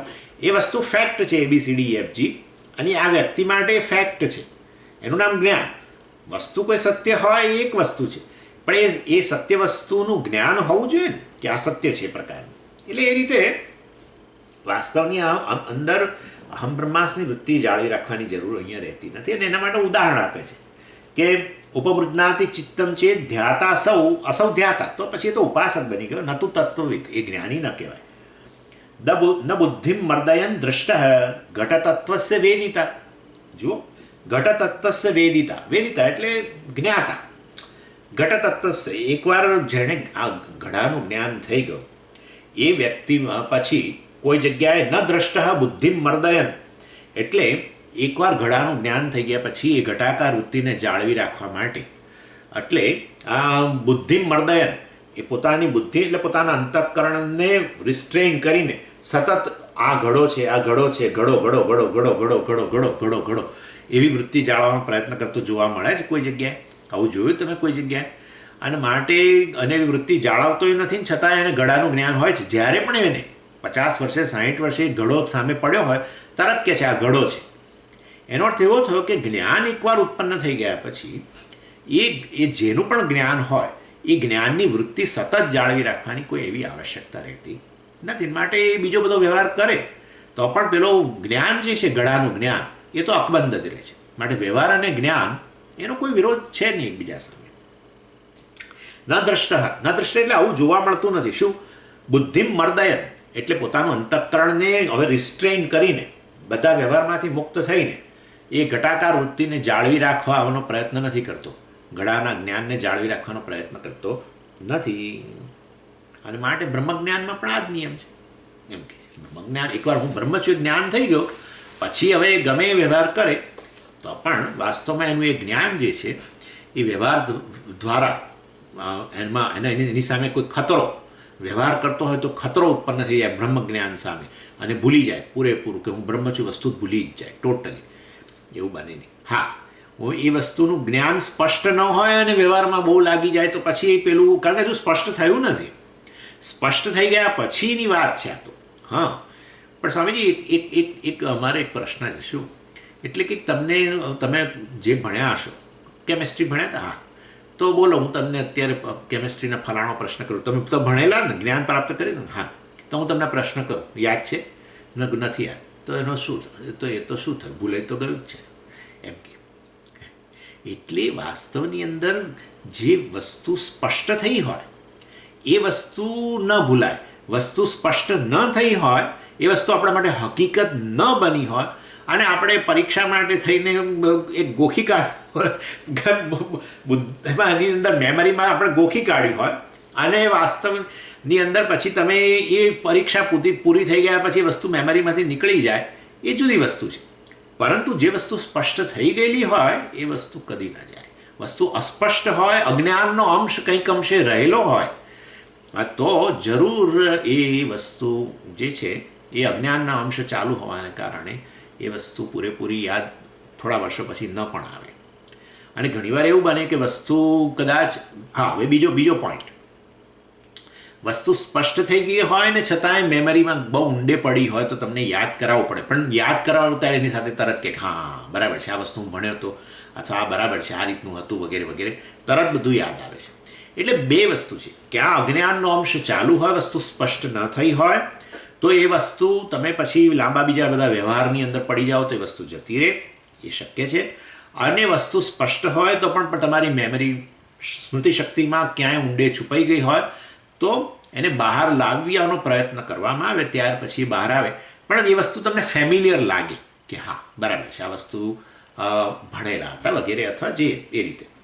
એટલે બે અંશ છે. સ્પષ્ટ થયેલી વસ્તુને ક્યારેક સ્મૃતિમાંથી બહાર લાવવી પડે, પરંતુ આવું તો ન જ આવે કે હા તો પહેલી વાર ખબર પડે છે મને, આ બેન્ઝીન નામની વસ્તુ તો મને અત્યારે ખબર પડી. હવે એટલે ઇન શોર્ટ કહેવાનો આશય એ છે, તમારી સ્મૃતિમાંથી તમને જલ્દી બહાર ન આવે એ વસ્તુ શક્ય છે, પરંતુ જ્યારે બહાર આવે ત્યારે તમને ફેમિલિયારિટી લાગે છે કે નહીં, હા, તો પછી એના વિશે અજ્ઞાન રહ્યું નથી. એ વસ્તુ નિશ્ચિત છે, એનું જ્ઞાન રહેલું જ છે. એટલે આ રીતે આ એક પ્રશ્ન પાછો હતો કે આવું બધી વસ્તુ તો તમને ભણેલા છો, બધું અત્યારે ક્યાં યાદ છે, બધું જ્ઞાન પ્રાપ્ત કર્યું, પણ એ બધા જ્ઞાનની અંદર અજ્ઞાનનો અંશ ચાલુ હતો. દરેક વસ્તુ આપણે એટલી સ્પષ્ટ નહોતી. જેવી રીતે આ ઘડો આમ સામે પડ્યો હોય ને સ્પષ્ટ છે, એટલી બધું પેલું આપણે સ્પષ્ટ નહોતું. એ તો પરીક્ષાલક્ષી વસ્તુ હતી, અને ઘણીવાર સમજાયું ન સમજાયું તો આપણે મેમરીમાં રાખીને આપણે પરીક્ષાઓ આપી દેતા હતા ને બધું. એટલે અજ્ઞાનનો અંશ ચાલુ. એ પેલા ઉપાસના જેવું જ છે. ઉપાસનામાં પેલી વ્યક્તિ માટે એ વસ્તુ હકીકત નથી, છતાં એમ સ્મૃતિમાં જેમ ચાલુ રાખે અને એને ઉપાસના કરવા માટે થઈને ચાલુ રાખે, એવી રીતે કેટલા બધા વિષયોનું જ્ઞાન આપણે કેવળ પરીક્ષાલક્ષી વગેરે ભલે સ્પષ્ટ ન હોય તો પણ પરીક્ષા માટે થઈને આપણે કરતા હોઈએ છીએ, અને એમાં અજ્ઞાનનો અંશ ચાલુ રહે છે. એ વસ્તુ હકીકત આપણા માટે નથી બનેલી હોતી, અને માટે જ્યાં જ્યાં અજ્ઞાનનો અંશ ચાલુ રહ્યો ત્યાં પછી એ પ્રકારે અજ્ઞાન હજુ ચાલુ હોવાને કારણે એ વસ્તુ તમારા સ્મૃતિમાં ઘણે ઊંડે જતી રહ્યું, અથવા ભૂલાઈ પણ ગઈ હોય ટોટલી. એ વસ્તુ શક્ય છે, કારણ કે એ વસ્તુને તમે સ્પષ્ટપણે સમજ્યા જ નહોતા પહેલેથી. એનીવે, એટલે હવે અહીંયા આ 92મા શ્લોકની અંદર વાત કરે છે. આપણે પહેલાં શ્લોક વાંચીએ. સકૃત પ્રત્યય માત્રેણ ઘટ્યેદ ભાસતે સદા સપ્રકાશોયમાત્મા કિમ ઘટવચ્ચન ભાસતે. બહુ ઇન્ટરેસ્ટિંગલી અહીંયા હવે એક કોરોલરી આપણે જેને કહીએ ને, આ બધું અત્યાર સુધી જે આપણે જોયું એના પરથી એક કોરોલરી અહીંયા ઊભી કરે છે કે ભાઈ જ્ઞાનવૃત્તિ જે છે એ એક જ વાર ઉત્પન્ન થાય એટલું પૂરતું છે. એ અજ્ઞાનનું આવરણ દૂર કરી દે અને એ જે તે વિષયનું જ્ઞાન જન્મે પછી એ જ્ઞાનને જાળવવા માટે એ વૃત્તિની હવે આવશ્યકતા નથી. જ્ઞાનવૃત્તિથી જ ઉત્પન્ન થાય, જ્ઞાનવૃત્તિ થકી જ જ્ઞાન ઉત્પન્ન થાય અને અજ્ઞાનનો નાશ કરે. પરંતુ એ પછી ત્યારબાદ એ જ્ઞાનવૃત્તિને જાળવી રાખવાની જરૂર રહેતી નથી, છતાંય જ્ઞાન તમારા અંતઃકરણમાં એ વસ્તુનું રહે છે. અને એને કારણે મન જે છે એ બીજા બધા વ્યવહાર માટે હવે ઉપલબ્ધ બને છે. એટલે અને ત્યારે બીજા વ્યવહાર માટે ઉપલબ્ધ બને ત્યારે વ્યવહારના અનુરૂપ વિષયો જે હોય એની વૃત્તિ ઉત્પન્ન થાય, તો પણ જે પેલું જ્ઞાન ઉત્પન્ન થયેલું છે પહેલાં એની સામે કોઈ ખતરો હોતો નથી. કારણ કે જ્ઞાન જે છે એ વસ્તુલક્ષી છે અથવા કોઈક હકીકતને આધારે હોય છે, અને એ જ્યાં સુધી એ ફેક્ટ વગેરે જે છે એને જાળવવાની જેમ જરૂર નથી હોતી, એવી રીતે એ હકીકતનું જે જ્ઞાન છે એને પણ જાળવવાની જરૂર હોતી નથી. જેમ કે હવે આ હકીકત છે કે આ ક્લિપ છે દાખલા તરીકે, એ હકીકત છે, બરાબર છે. હવે એને જાળવવાની જરૂર નથી કે આ ક્લિપ જ છે, એ હકીકત જે છે એને જાળવવાની જેમ જરૂર નથી. એવી રીતે ક્લિપનું જ્ઞાન અત્યારે મને જે ઉત્પન્ન થયું એને પણ વાસ્તવમાં જાળવવાની જરૂર રહેતી નથી. હવે એકવાર પછી હું તમારી સાથે વાત કરું ત્યારે અંતઃકરણમાં હવે બીજી વૃત્તિઓ છે, જે પ્રકારે વ્યવહાર કરતો હોઉં, જે પ્રકારે શબ્દો બોલતો હોય એને અનુરૂપ વૃત્તિઓ હોય, તો પણ આનું જ્ઞાન જે છે પછી જતું નથી. જ્યારે પણ તમે આ નજર સામે લાવો અથવા યાદ પણ કરો, નજર સામે ન પણ લાવો ને યાદ કરો તો પણ એ ક્લિપના રૂપમાં જ યાદ આવે છે. એટલે કોઈ હકીકત, એની fact need not be preserved. Knowledge of the fact also need not be preserved. આટલી વસ્તુ છે, આ કોરોલરી છે અહીંયા. Fact cannot be preserved, need not be preserved, sorry, and knowledge of the fact also need not be preserved. આ બે વસ્તુની જરૂરિયાત રહેતી નથી. અજ્ઞાન જે છે વાસ્તવની અંદર એ અનાદિ છે અને શાંત છે. મતલબ એનો જ્ઞાનવૃત્તિ ઉત્પન્ન થાય ત્યારે એને એ શાંત છે, મતલબ એનો અંત આવી જાય છે. જ્યારે જ્ઞાન જે છે એ આદિ છે, જ્ઞાન વૃત્તિના રૂપમાં ઉત્પન્ન થાય માટે એનો આદિ છે, પરંતુ અનંત છે, એકવાર ઉત્પન્ન થયા પછી જતું નથી. આ અજ્ઞાન અને જ્ઞાન વચ્ચે મોટો ભેદ છે. અજ્ઞાન અનાદિ છે અને શાંત છે, ઇટ એન્ડ્સ. જ્યારે જ્ઞાન જે છે એ આદિ છે, એની શરૂઆત છે, પરંતુ અનંત છે, હંમેશ માટે જળવાઈ રહે છે. અને માટે જ્ઞાનવૃત્તિ જે છે એ જ્ઞાનીએ જ્ઞાનવૃત્તિને જાળવી રાખવાની જરૂર નથી. એને માટે જ્ઞાની માટે વ્યવહાર શક્ય છે, અર્થાત એનું મન વ્યવહાર માટે ઉપલબ્ધ બને છે. જે એ વ્યવહાર મનને રિસ્ટ્રિક્ટ કરીને એ જે તે વિષયનું જ્ઞાન હોય એને જાળવી રાખવું, અહમ બ્રહ્માસ્મિ એવું જાળવી રાખવું એવું જરૂરી નથી. ઉપાસના કર્મવૃત્તિ છે, જ્ઞાનવૃત્તિ છે. આવું પણ કહી શકાય. ઉપાસના કર્મવૃત્તિ છે, માનસ કર્મ છે ને તો, અને માટે વૃત્તિ ઉત્પન્ન પણ કરવી પડે, અહમ બ્રહ્માસ્મિ એવું, અને પછી એને જાળવી પણ રાખવી પડે. એટલે વૃત્તિ જાળવી રાખવાની જરૂરિયાત ઉપાસકની છે, અને ઉપાસકને એનો ફાયદો થાય છે. જેમ નમઃ શિવાય તમે બહુ ચાલુ રાખો અને જાળવો, એકવાર ઉત્પન્ન કરો, બીજું 1000 વસ્તુઓનો સાથે વ્યવહાર કરતા હોય પછી તમને યાદ આવે કે આ નમઃ શિવાય જ ભૂલી ગયો, એટલે પછી નમઃ શિવાય ઉત્પન્ન કરો, વૃત્તિ નમઃ શિવાય મનમાં. અને પછી એટલું એકવાર બોલવાથી નહીં, તમારે ફાયદો જોઈતો હોય એ જપનો તો પછી એને જાળવવી પડે. અને માટે ઉપાસનાની એ તો કર્મવૃત્તિ છે અને વિલ બેઝડ છે. Anything which is will based is karma, which is not will based is basically jnana. એ વિલ બેઝડ નથી. આ ક્લિપ વિલ બેઝડ નથી, બરાબર ને? વિલ એટલે મારી પસંદગીને આધારે હું કહું છું કે આ ક્લિપ, ભાઈ આપની પસંદગી કંઈ ચાલે નહીં. તમે તો ઈચ્છો કે આ તો કેરી હોય, કે કશું ના ચાલે. તમારી પસંદગી તો આને જુદા રૂપમાં જોવાની છે, અને આવું હોય છે જ. આપણી પસંદગી જુદી જ હોય છે કે આ વસ્તુ, આ વ્યક્તિ, હું બિચારા કેવું લોકો ઘણીવાર પતિ પત્ની વચ્ચે અણબનાવ હોય ને, એટલે શું થાય કે પતિ ઘરે જતા છે ને એને કંટાળો આવે કે આ પાછું ઘરે જઈશું, કકળાટ શરૂ થશે કે એનું મોં પડી ગયું હશે, આમ હશે ને તેમ હશે ફલાણું. એટલે બિચારો રોજ જ્યારે ઓફિસમાંથી છૂટીને જાય ને ત્યારે મનમાં બહુ આવી ઈચ્છા રાખે કે આજે તો પત્ની મૂડમાં હશે એમ કરીને. આ તો એની પસંદગી આવી છે. ભાઈ પત્ની, હું જાઉં ત્યારે જરા મૂડમાં હોય ને આમ હસીને આવકાર આપે ને એ બધું, એવું એની તો બહુ ઈચ્છા હોય. પણ ઘેર જાય ત્યારે જુદું જોવા મળે. એટલે મીન્સ વસ્તુ જેવી છે, વ્યક્તિ જેવી છે, એ તમારી પસંદગીને આધારે ન હોય. માટે એ તો તમને તો જ્ઞાન એ જેવું છે એવું જ થવાનું છે. એ પડી ગયેલા મોડાવાળા જ પત્ની તમારી નજર સામે આવવાના છે. એવું હોય તો એવું જ પછી તમને દેખાવાનું છે. તમે તો અંદરથી ઈચ્છા રાખો કે હસતા હોય, તમને આમ આદર કરે કે ચાલો આવ્યા, બહુ સરસ, આજે વહેલા આવી ગયા ઓફિસથી, આમ તમે બધું બહુ ઈચ્છો. આપણે હંમેશા ઈચ્છતા હોઈએ છીએ વ્યક્તિઓ સાથેના વ્યવહારમાં બધા આપણી સાથે સારા રહે એવું આપણે ઈચ્છતા જ હોઈએ છીએ. પણ તમે જુઓ છો જુદું જોવા મળે છે બધું જાતનું. એટલે જ્ઞાન ઇઝ નોટ વિલ બેઝડ, કર્મ ઇઝ વિલ બેઝડ. ઉપાસનામાં વૃત્તિ ઉત્પન્ન કરવી પડે, જાળવવી પડે, બધું વિલ બેઝ છે, પસંદગી છે તમારી, અને માટે એ કર્મવૃત્તિ કહેવાય. જ્યારે જ્ઞાન વૃત્તિ તો હું બ્રહ્મ છું એ તો વસ્તુ હકીકત છે, અને હકીકતનું અને જ્ઞાન છે, બસ. તો હવે એને પ્રિઝર્વ કરવાની જરૂર નથી. અને માટે જે વસ્તુ હકીકત હોય એને પ્રિઝર્વ કરી પણ ન શકાય, અને એ વસ્તુને પ્રિઝર્વ કરવાની જરૂર પણ નથી. અને એ હકીકતનું જે જ્ઞાન છે એને પ્રિઝર્વ કરવાની જરૂર નથી. એટલે ઉપાસક માટે આ સમગ્ર જગત અને એની સાથેનો વ્યવહાર જે છે એ વાસ્તવમાં એની માટે થ્રેટરૂપ બની જાય છે, જ્યારે જ્ઞાની માટે એવું કશું રહેતું નથી.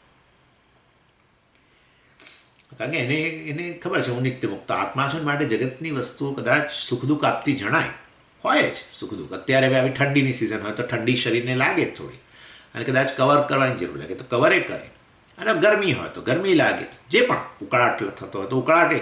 શરીર થકી એને સુખ દુઃખનો અનુભવ થવાનો છે, પરંતુ શરીર સહિત બધી વસ્તુ મિથ્યા છે, હું નિત્ય મુક્ત આત્મા છું વાસ્તવની અંદર. આ પ્રકારનું એને જે જ્ઞાન છે એનાથી એટલે કારણે એ પ્રભાવિત ન થાય. એટલે ભગવાન એટલે જ કહ્યું પ્રકાશંચ પ્રવૃત્તિંચ મોહમેવ ચ પાંડવ એક્સેટ્રા એક્સેટ્રા. ત્યાં 16મા અધ્યાયમાં ભગવાને વસ્તુની ચર્ચા કરી કે જ્ઞાનીના મનમાં પ્રકાશ એટલે સત્વ, પ્રવૃત્તિ રજોગુણ, મોહ તમો, બધું આવે ચાલ્યા જ કરે એમ સતત. એના મનની અંદર હંમેશા આપણને એવું હોય કે જ્ઞાનીના મનમાં હંમેશા એકદમ બધા સુંદર વિચારો. એવું ના હોય, એવું કશું ના હોય. સુંદર એકદમ બધું આમ ફર્સ્ટ ક્લાસ વિચાર આવતા એવું ના હોય. એ તો વાસ્તવમાં અંદર પ્રકાશ, પ્રવૃત્તિ ને મોહ બધું. જ્ઞાનીને ક્યારેક એકદમ કંઈક આળસ આવે, અથવા એમ ડિલ્યુશન, કંઈ વસ્તુ બરાબર પેલી સમજાય નહીં એવું બને. કોઈક વસ્તુ ના પણ સમજાય જલ્દી, 2-3 વાર કહેવું પડે, આમ કે છે, ના આમ નહીં, આમ કે છે, આમ હા એમ કે એ બધું થાય. એટલે પ્રવૃત્તિ, ક્યારેક પ્રવૃત્તિ કરતા એનું મન ચંચળ જણાય એકદમ, ક્યારેક પ્રકાશ સત્વ, ક્યારેક સત્વમ શાંત જણાય, ક્યારેક એકદમ ગ્રાસ્પિંગ મન, આવું હોઈ શકે. અને ક્યારેક ચંચળ મન હોય, ક્યારેક એકદમ ડલ હોય, બધું હોય. કેમ એવું પણ કેમ? જ્ઞાની મનમાં આવું કેમ? એટલે એ બધી વસ્તુઓનું ડિટર્મિનેશન સ્થૂળ શરીર અને સૂક્ષ્મ શરીર બધાનું નિયંત્રણ છે ને પેલા પ્રારબ્ધના હાથમાં છે. અને માટે ઈશ્વર સૃષ્ટિ છે સાહેબ, અને માટે એની અંદર કશું ચાલે નહીં. એ તો ઈચ્છે કે હવે આ દેહ અત્યારે પડી જાય આ ક્ષણે, તો ચિંતા નહીં. અને ઘણીવાર તો કેન્સર વગેરેનો રોગ હોય ને એટલી બધી પીડા થતી હોય કે હવે કશું કંઈ જરૂર નથી, આ દેહ પૂરો થઈ જાય તો સારું. કદાચ આવી એ ઈચ્છા કરે તો એ જ્યાં સુધી ચાલુ રહેવાનો હોય ત્યાં સુધી રહે. અને માટે સ્થૂળ દેહની સ્થિતિ, સૂક્ષ્મ દેહ, અંતઃકરણ વગેરેની સ્થિતિ, ઇન્દ્રિયોની સ્થિતિ વગેરે બધું પ્રારબ્ધ. ક્યારેક આની આંખો જતી રહે, ક્યારેક આ કાન જતા રહે, ફલાણું જીકણું, હૃદયમાં કંઈક તકલીફ થાય, ફલાણા કિડનીમાં કંઈ પ્રોબ્લેમ થાય, આમ થાય તે થાય, બધું ચાલ્યા જ કરે. એટલે જ્ઞાનીને હાર્ટ એટેક આવે છે. એટલે પેલા કહે છે, સ્વામીજી કહે છે કે હા ભાઈ, એ જ બતાવે છે કે એને હાર્ટ છે. એટલે હૃદય વગરનો, કિડની વગરનો થઈ જાય, આવું બધું ના થાય. એટલે મનમાં કંઈક આવું બધું આવે, રજોગુણ તમોગુણની વૃત્તિઓ આવે તો પછી કંઈક આવું હોય તો હા હોય ને, કારણ કે મન છે એ બતાવે છે, એ મન વગરનો નથી ભાઈ. એની કે એટલે આ બધા કન્સેપ્ટ બધા બહુ હોય છે. જ્ઞાની એટલે ખરેખર કશું શરીરના સ્તરે પણ એને કશું ના થવું જોઈએ. શરીર વસ્તુ ઈશ્વર સૃષ્ટિ છે, પ્રારબ્ધ છે. માટે ગુણનું કાર્ય જે છે, ગુણોનું કાર્ય હોય એ બધું જ વાસ્તવમાં છેવટે પ્રારબ્ધના અંતર્ગત છે. અને માટે મન વગેરે પણ ગુણોનું કાર્ય છે. એટલે સકૃત પ્રત્યે માત્રેણ, એટલે અહીંયા કહે છે જુઓ, આ જે જગત વિષયોનું જ્ઞાન જે છે એમાં એકવાર જ્ઞાન વૃત્તિ ઉત્પન્ન થઈ ગયા પછી એને જાળવી રાખવાની જેમ જરૂર રહેતી નથી. એમ કરીને પછી બતાવશે કે બ્રહ્માકાર વૃત્તિ વગેરે ઉત્પન્ન થઈ ગયા પછી પણ એને જાળવવાની જરૂર. એટલે કે સકૃત એટલે એક વંશ. સકૃત પ્રત્યે એટલે વૃત્તિ, એક જ વાર વૃત્તિ ઉત્પન્ન થઈ ગઈ હોય, ઘટાકાર વૃત્તિ દાખલા તરીકે, તો ઘટઃ ચેત ભાસતે, વર્લ્ડલી નોલેજના સંદર્ભમાં કહે છે ને, જગત વિષયના સંદર્ભમાં ઘટઃ ચેત ભાસતે, આ ઘટક જ્ઞાન ઉત્પન્ન થઈ જાય છે અને પછી રહે છે. સકૃત પ્રત્યે એક જ વાર ઉત્પન્ન થઈ ગયા પછી જેમ રહે છે, અને ઘટવૃત્તિ જાળવવાની જરૂર પડતી નથી. અને એવી રીતે ઇતિ ચેત, જો એવું હોય તો સ્વપ્રકાશ આત્મા, બોલો સ્વપ્રકાશ આત્મા, અર્થાત વાસ્તવમાં ઘડો તો સામે એકવાર જ્ઞાન ઉત્પન્ન થઈ ગયા પછી ઘડો સામે રહે કે ન પણ રહે, થોડો આખો દિવસ એ વ્યક્તિ કાં તો ન રહે, કાં તો ઘડો ફૂટી જાય, જે પણ, તો પણ પેલું ઘટક જ્ઞાન રહે છે. ત્યારે આ સ્વપ્રકાશ આત્માનું જ્ઞાન થઈ ગયા પછી તો વાસ્તવમાં હંમેશા જોડે જ રહેવાનું છે કે સ્વપ્રકાશ તો હંમેશા પ્રત્યેક ક્ષણે સ્ફુરી રહ્યો છે. અને તો પછી એનું જ્ઞાન કેમ ન જળવાઈ રહે? જો ઘડો એકવાર તમારી સામે પડ્યો હોય ને એકવાર એનું જ્ઞાન ઉત્પન્ન થઈ ગયા પછી ફરી તમે એને ક્યારેય ન જુઓ તો એ તમારું ઘટક જ્ઞાન નાશ પામતું નથી. તો પછી આ આત્મજ્ઞાન, જે આત્મા હંમેશા તમારી સાથે ને સાથે છે, અથવા તમે જ છો, અને માટે એવો સ્વયંપ્રકાશ આત્મા જે સતત સ્ફુરી રહેલો છે, એનું એકવાર જ્ઞાન થઈ ગયા પછી એ જ્ઞાન કેવી રીતે નાશ થાય? કે હું બ્રહ્મ છું, એકવાર જ્ઞાન ઉત્પન્ન થઈ ગયું પછી એ જ્ઞાન કેવી રીતે નાશ પામે? એમ કરીને બતાવે છે. કૈમુતિક ન્યાય કહેવાય ને, કિમુતઃ, અર્થાત જો આવું એકવાર ઘડાને જોયા પછી ઘટક જ્ઞાન ઉત્પન્ન થઈ ગયા પછી ફરી એ ઘડો ન જુઓ તો પણ તમારું એ ઘટક જ્ઞાન નાશ પામતું નથી. તો પછી આ આત્મા જે સ્વયંપ્રકાશ જે છે, એ સ્વયંપ્રકાશ આત્માને જાણ્યા પછી એ સ્વયંપ્રકાશ આત્મા ક્યાંય જવાનો જ નથી, સતત તમારી સાથે ને સાથે છે, અહમના રૂપમાં છે. એ અહમને બ્રહ્મ કે સ્વયંપ્રકાશ આત્માના રૂપમાં જાણ્યા પછી કેવી રીતે એ નાશ પામી જાય? એમ કે છે ઘટવત ન ભાસતે કિમ, એટલે શું એ આ જેમ ઘડો તમારા મનની અંદર સતત ભાસે જ છે, મતલબ કે ઘડાનું જ્ઞાન તમારા માટે હંમેશ માટે જળવાય છે, એવી રીતે આ આત્માનું જ્ઞાન કેમ ન જળવાઈ શકે? માટે હું આત્મા છું, હું બ્રહ્મ છું, અહમ બ્રહ્માસ્મિ વૃત્તિ જે છે એને જાળવવાની કોઈ જરૂર રહેતી નથી. અનાત્મ જ્ઞાન છે, મેં કહ્યું ને, અનાત્મ વિષયોનું જ્ઞાન છે, એમાં આપણો અજ્ઞાનનો અંશ જ્યાં સુધી હોય ને ત્યાં સુધી એ આપણને પૂરેપૂરી સ્પષ્ટ ન થઈ હોય તો એ કદાચ લોસ્ટ થઈ શકે. મેં તમને ઉદાહરણ આપ્યું કે જેમ કોઈ મને પૂછે કે ભાઈ ફલાણું કેમિસ્ટ્રીમાં પૂછે તો મને ન અત્યારે ખબર હોય તો એવું લાગે કે જાણે ખરેખર આ તો પાછું અજ્ઞાન આવી ગયું, જ્ઞાન પ્રાપ્ત કર્યું, પણ અજ્ઞાન ગયું જ નહોતું ભાઈ. અજ્ઞાન ગયું જ નહોતું. અને માટે ખરેખર તો આ મોટાભાગના આપણે જે વિષયોની તૈયારીઓ વગેરે કરતા હોય છે પરીક્ષા લક્ષ્યમાં, ખરેખર આપણે અજ્ઞાન ગયું હોતું નથી. માટે આપણે સતત એને જાળવવું પડે છે. પરીક્ષા સુધી, છેલ્લી ઘડી સુધી જો કર્યા જ કરતા હોઈએ. અને કેટલાક તો વળી પછી એની નાની ચિઠ્ઠીઓ બનાવીને ક્લાસરૂમમાં લઈ જાય. ઇન શોર્ટ, જાળવી રાખવું પડે છે. મતલબ કે એ વસ્તુને આપણને એ વિષયનું અજ્ઞાન હજુ દૂર થયું નથી. જેવી રીતે અહમ બ્રહ્માસ્મિ જ્ઞાન જેને પ્રાપ્ત નથી થયું, એ ઉપાસકને કેવું જાળવી રાખવું પડે છે. પણ જેને જાણી લીધું હોય એને જાણવાની જરૂર નથી પડતી. ચાલો એની એટલે આ રીતે અહીંયા કહેવામાં આવે છે. 3મો શ્લોક એક સેજ જરા જોઈ લઈએ. સપ્રકાશતયા કિંતે તદ્બુદ્ધિસ્તત્વવેદનમ બુદ્ધિશ્ચક્ષણનાશ્યેતિ ચોદ્યમ તુલ્યમ ઘટાદિષુ. એટલે પૂર્વપક્ષી ફરી એક પ્રશ્ન ઉઠાવે છે કે જ્ઞાનીએ આ રીતે જ્ઞાનવૃત્તિ જાળવી રાખવી. જ્ઞાની વાસ્તવમાં જ્ઞાનવૃત્તિ બિફોર એટલે જ્ઞાની જે છે હી હેઝ ટુ મેન્ટેન જ્ઞાનવૃત્તિ. એનો એક આગ્રહ છે આ પ્રકારનો. અહમ બ્રહ્માસ્મિ કે એનું એક કારણ આપશે. એ કહે છે જ્ઞાનીએ પણ અહમ બ્રહ્માસ્મિ વૃત્તિ જે છે એને જાળવી જ રાખવી જોઈએ. કેમ એની એવું તમે કેવી રીતે કહો છો? તો કે જ્ઞાનવૃત્તિ કેવી રીતે ઉત્પન્ન થઈ? એટલે આ વસ્તુ આપણે સ્વીકારીએ છીએ. હવે જે કહે છે કે knowledge generation is through the વૃત્તિ જનરેશન, થોટ જનરેશન. એટલે જ્ઞાન ઉત્પન્ન થયું અહમ બ્રહ્માસ્મિ એ વૃત્તિના રૂપમાં થયું. અને એ આપણે એટલે જ્ઞાન ઉત્પન્ન થયું જ્ઞાનવૃત્તિના રૂપમાં. તો જ્ઞાનવૃત્તિ હવે તમે ન જાળવો તો જ્ઞાન પણ જતું રહે. હવે આ પાછું નવું એ કહે છે જ્ઞાન કેવી રીતે ઉત્પન્ન થયું? એટલે આપણે કહીએ વૃત્તિના રૂપમાં ઉત્પન્ન થયું. તો હવે તમે વૃત્તિ ન જાળવો અહમ બ્રહ્માસ્મિ તો પછી જ્ઞાન કેવી રીતે રહે? એટલે અમે કહીએ છીએ કે જ્ઞાનવૃત્તિ સતત જાળવવી જ પડે. ઉપાસક હોય કે તમારો જ્ઞાની હોય, ગમે તે હોય, તમારો હીરો, એ પણ જાળવવું જ પડે. અને માટે કારણ કે જ્ઞાન વૃત્તિના રૂપમાં હોય છે. વૃત્તિને તમે હવે ન જાળવો તો પછી જ્ઞાન ન રહે. આવું એક લાઉડ થિંકિંગ જેને કહીએ ને આપણે, એ પ્રકારનું. અને એટલે ઇન શોર્ટ પછી જ્ઞાન જનરેશન, જ્ઞાન વૃત્તિના રૂપમાં ઉત્પન્ન થાય પછી જ્ઞાનની અનુવૃત્તિ પણ વાસ્તવમાં એ વૃત્તિને આવૃત્તિ દ્વારા ચાલુ રહેવું જોઈએ. અને માટે કહે છે પૂર્વપક્ષી કહે છે સ્વપ્રકાશતયા તે કિમ પ્રયોજનમ. સ્વપ્રકાશતયા તમારો આત્મા સ્વપ્રકાશ છે ને હુંના રૂપમાં જ રહેલો છું ને હંમેશ માટે સ્ફુરી રહ્યો છું. તેથી શું તમે કહ્યું કે આ તો સ્વપ્રકાશ આત્મા છે. ઘડો તો એક જ વાર સામે નજર પડ્યોમાં આવે ને તો એનું જ્ઞાન જે હંમેશ માટે રહી જાય છે. અને આ તો સ્વપ્રકાશ છે આત્મા તો. અને માટે સતત અહમના રૂપમાં સ્ફુરી રહ્યો છે. અને એ આત્માને તમે જાણી લીધો તો હવે વૃત્તિ જાળવવાની જરૂર નથી એવું તમે જે કહો છો.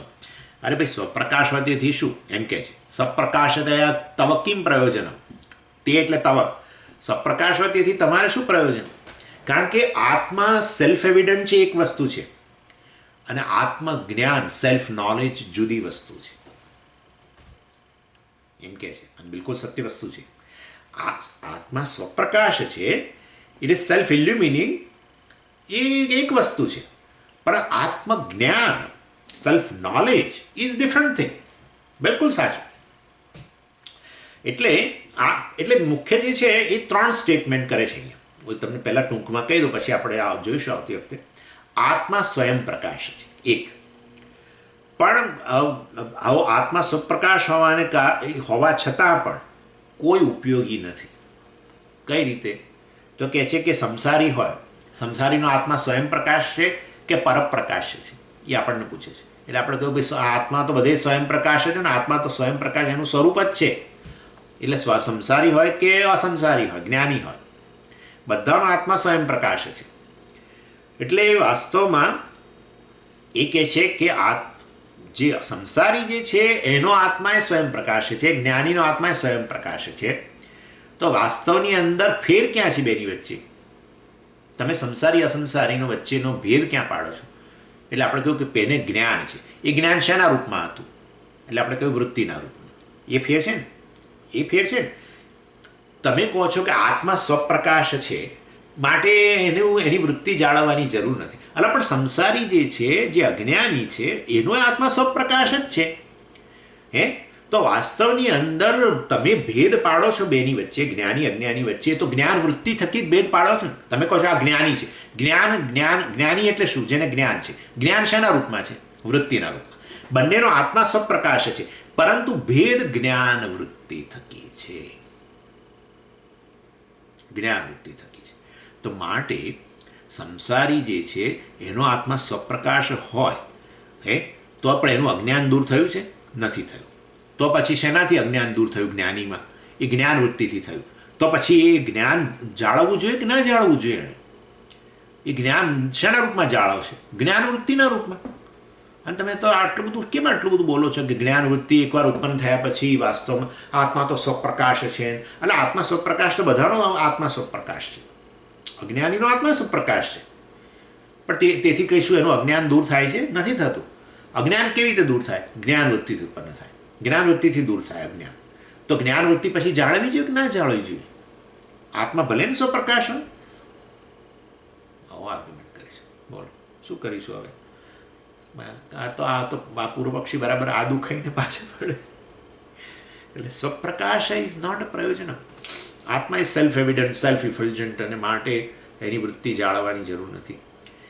જે ભેદ છે બેની વચ્ચે એ સ્વપ્રકાશ આત્માથી નથી. એ જ્ઞાની અજ્ઞાની વચ્ચેનો ભેદ જ્ઞાન વૃત્તિથી છે. અને માટે જ્ઞાન વૃત્તિ જાળવશે નહીં તો વળી જ્ઞાન જતું જ રહેશે. ભલેને આત્મા સ્વપ્રકાશ રહ્યો, જો એ પાછું અજ્ઞાન આવી જ જશે. નહીં તો એ સ્વપ્રકાશ આત્માએ અજ્ઞાનીનું પણ અજ્ઞાન દૂર કરી જ દીધું હોત, પણ થયું નથી. અને માટે વાસ્તવમાં આ વ્યક્તિએ જ્ઞાન ઉત્પન્ન ભલે થયું, પણ એ વૃત્તિના રૂપમાં થયું છે. અને જ્ઞાન ચાલુ એને જ્ઞાનનો બેનિફિટ જોઈતો હશે તો જ્ઞાન વૃત્તિ એને જાળવવી જોઈએ. અમે તો આટલું જોઈએ. તમારો સ્વપ્રકાશ આત્મા સ્વપ્રકાશ થયા તે કેમ પ્રયોજન? તમારા સ્વપ્રકાશ આત્માથી શું પ્રયોજન સિદ્ધ થવાનું છે? સ્વપ્રકાશ આત્માથી જો પ્રયોજન સિદ્ધ થઈ જવાનું હોત તો અજ્ઞાનીનું અજ્ઞાન ક્યારનું જતું રહ્યું હતું. એનો આત્મા સ્વપ્રકાશ જ છે. એણે સ્વપ્રકાશ હોવાને કારણે અજ્ઞાનનો આમ નાશ કરી દીધો હોત. પેલું ટ્યુબલાઇટ આમ આવે ને ફક એને બધું જતું રહે અંધકાર. એવી રીતે પણ પેલો જન્મ અજ્ઞાની રહે છે. જે કંઈ ભેદ છે જ્ઞાન વૃત્તિથી છે. જ્ઞાનથી ભેદ છે, ઓકે, પણ જ્ઞાન શેના રૂપમાં છે? જ્ઞાન વૃત્તિના. તો પછી એ જ્ઞાનને જાળવવા માટે જ્ઞાન વૃત્તિ જાળવવી જોઈએ કે ના જાળવવી જોઈએ? મોટો પૂર્વ પક્ષ છે. દેખેંગે નેક્સ્ટ વીક. ઓમ પૂર્ણમદ પૂર્ણમિદમ પૂર્ણાત પૂર્ણમુદચ્યતે પૂર્ણસ્ય પૂર્ણમાદાય પૂર્ણમેવાવશિષ્યતે. ઓમ શાંતિ શાંતિ શાંતિ. હરિ ઓમ શ્રી ગુરુભ્યો નમઃ. ઓમ શાંતિ.